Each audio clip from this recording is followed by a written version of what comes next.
Um pesquisador observou em uma árvore um ninho de uma espécie de falcão. Apenas um filhote apresentava uma coloração típica de penas de ambos os pais. Foram coletadas amostras de DNA dos pais e filhotes para a caracterização genética dos alelos responsáveis pela coloração das penas. O perfil de bandas obtido para cada indivíduo no ninho, para o locus 1 e 2, onde se localizam os genes dessa característica, está representado na figura.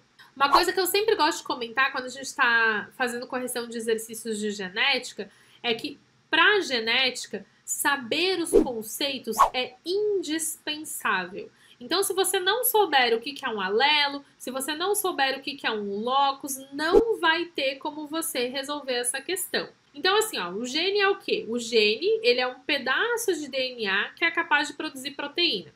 E esse gene, ele pode ter diferentes cópias, que é o que a gente chama de alelos. Então, a gente pode ter, vamos pensar no albinismo, né? Tem o alelo azão, que determina a presença de pigmento na pele, e o alelo azinho, que faz com que a pessoa não tenha pigmentação na pele. Então, ó, alelos são cópias diferentes de um mesmo gene.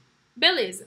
E aí ele fala também em locus. O que é o locus? O locus é o local em que o gene está no cromossomo. Então aqui ele está falando, né, locus 1 e locus 2. Então são dois genes, tá, em locus diferentes que estão sendo analisados. Beleza. Eu vou mostrar uma imagem para vocês para entender o que é esse exame, tá? Esse teste aí, esse resultado que a gente está vendo. Esse resultado, ele tem origem nesse processo aqui chamado de eletroforese, tá? A eletroforese, ela vai permitir identificar essas bandas do material genético. E o que são essas bandas? No final das contas, essas bandas, elas estão mostrando pra gente as moléculas, tá?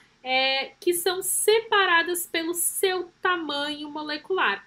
Então, passa uma corrente elétrica que faz com que essas moléculas acabem se separando aí pelo seu tamanho molecular ou peso molecular. Então, ó, as bandas que são maiores, elas vão ficar na parte mais de cima, e as bandas que são menores vão ficar na parte de baixo, tá? Então, as moléculas maiores ficam em cima, as moléculas menores ficam embaixo. Isso porque as moléculas menores, elas vão conseguir se movimentar de forma mais rápida, tá? Então, o que é feito? Ó, existe um gel de suporte ali. Nesse gel de suporte, vários espaços são feitos com um pentezinho específico de laboratório que se utiliza para isso.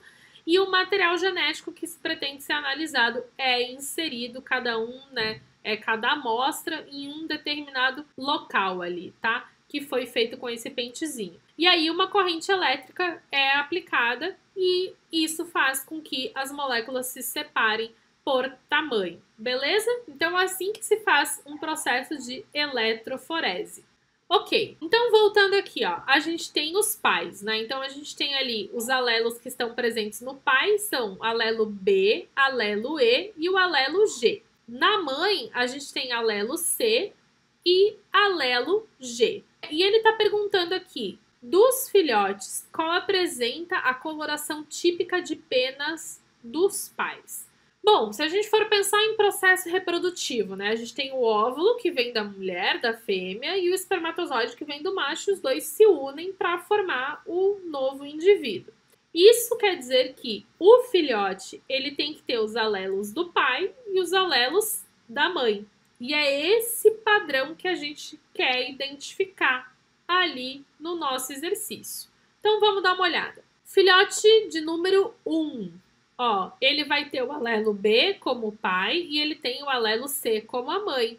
Ele tem o alelo E como pai e ele tem o alelo G assim como a mãe. Então, é o filhote de número 1 que apresenta um padrão que permite a gente afirmar que ele sim é filho dos pais que estavam presentes nesse ninho. Então, a alternativa correta para a questão 108 é a letra A.